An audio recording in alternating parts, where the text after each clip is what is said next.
Last year I created a slide guitar for some wood laying around outside. It cost me less than $20 in total to create, and it sounds absolutely amazing to me. And I learned a lot during this project, and I think it'll help with the next project, and there's some points in this that I want to try and improve upon and maybe advance a little bit. So this has left me wanting to do this again, but this time we're going to take it to the next level. What is the next level? You know it. It's pedals. So I want to make a pedal steel guitar. What do these pedals do? They allow the player to kind of bend the notes higher or lower during playing. So you could have a chord ringing out, and then when you press one of these pedals, it transforms that chord into a brand new chord. And this is a really interesting metallic futuristic sound that I really enjoy. Now, it has become quite linked to country music, this sound, and I don't think it has to. I think it has a lot more potential than that. I do look out for pedal steel guitars for sale, and they almost never come up for sale in the UK. I don't know what it's like where you live. It might be a different story. But while I was looking for a pedal steel guitar, I did come across this George L 10-string pickup. And as the demand for 10-string pedal steel pickup seems relatively low in the UK, I got this for a really good price. This seems like the perfect starting block to design a pedal steel guitar around. I don't think you need this to do this. So if you don't have access to a 10-string pickup, I'm sure 2 6-string pickups put next to each other would do the job fine. So just use 2 guitar pickups. Or if you really want a 10-string pickup, wind your own. But I think we're starting a new project here. So I've been looking at different pedal steel designs, and they tend to be really complex. Like if you look at the underside of one of these, there's so many rods, bearings, pulleys, levers, actuators, strings, springs, and the number of parts is absolutely insane. There's adjuster screws, loads of screws to hold it in place, large bits of aluminium, small bits of aluminium, and that probably justifies why these things cost so much. It's going to be huge because of the number of parts, and these parts are non-standard. These are all like well-designed, intricate parts. So I think if you copy one of these designs, it's not going to be very cost-effective. But I've got an idea, and I'm going to try and see if I can make a pedal steel for, let's say, $150. I might not make it, but we'll see. But we'll make that the target. So here's my plan. I'm going to create a body much like the slide guitar, but this time wider for 10 strings. And I'm going to create a headstock, once more like a guitar. I've smoothed and curved this to allow it to look nice and also feel nice when you're holding it. And then this is going to hold the tuners. And this worked well for the slide guitar, so I think it should work well for the pedal guitar. I hope it doesn't cause too much issues when we come to design a stand for it, but what my plan is to kind of make this in steps and design it in those steps. Design as we build it, because we get more information and we'll end up with hopefully a better design than designing too much at the beginning. Next we need to put a hole in the bridge. This goes right through the body so that we can control the string tensions from the other side of the guitar. I've added some tuner holes. I've already got some tuners ready, and I'm just going to use the same tuners that I use for the slide guitar. These are the cheapest tuners I could find off eBay that look like they would do a good job. And also, because I've bought them in advance, it allows me to measure them and make sure that there's enough space, there's enough clearance, so there's not going to be any clashes. And make sure that I can design the headstock to the right size. Next, I'm going to add a pocket for the pickup. I personally quite like the sound of a bridge pickup on a guitar, and I think that will work really well for like a slide guitar. So I'm going to keep the pickup position as close to the bridge as possible. Is that the right answer? I really don't know. Could I add an extra pickup? Yeah, I think that would work pretty well. Maybe that's something for the future of this project, but for now, this is what the plan is going forward.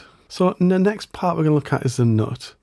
Now ideally, because we're going to be pulling and moving these strings quite a lot while we play, we want rollers or something that's really low friction. But rollers and pulleys, they're kind of expensive. I'm not aware of anything that will do a 10-string guitar off the shelf, and I really want to keep the cost and parts number down. So I'm going to use this brass round section. Brass and steel naturally have like a low friction, so it's quite a common combination. So I do think that when a string is stretched over it and it gets pulled, it will allow a little bit of motion. If not, we can polish it. If not, we can kind of advance that design when we discover it's an issue. But I think as a starting point, I think this should be pretty good. In red, I've added some strings, and now these are approximate for now, but it allows us to design where the bridge is going to be, work out a scale length. We can also look at these fingers that I've designed for the bridge. So these have been shaped so that they can be rotated, and the string will terminate on these fingers, and as they rotate, it'll alter the tension in the string. Now the magic of this design is we're not changing the scale length as we change the tension. So as it rolls round, that scale length stays the same, so that if you put your slide on the strings and then alter it, you're going to get the same pitch adjustment no matter where that slide is. Well, that's the dream anyway. In the center is a bearing, and I'm going to try and use the most common size bearing that I have around, and that's a 608 skate bearing. So hopefully that is strong enough and big enough that it can take the loads, but also that it creates very little friction, because these are all moving, we want them to move back to the original position. And sometimes when you move something one direction and its own mechanism moves it back, it may not move all the way back because of friction. And we can't have that because it'll be at a different pitch. So that's something I've really thought about in this design, is to how to make sure that these fingers see as little friction as possible. On the sides are some simple brackets to hold a bar that's going to hold the bridge fingers. This will just be like a central studded threaded bar that we can use.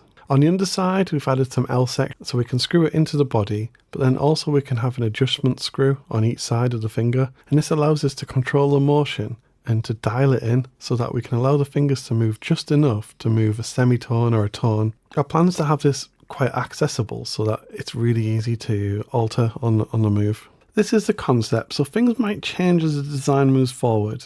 Under the adjustment bolts is a hold for a string to attach to the fingers. These strings are for giving us the controls we need to play the instrument. Let's add a couple of tuners, and yeah, it's starting to look good. I've added a frame.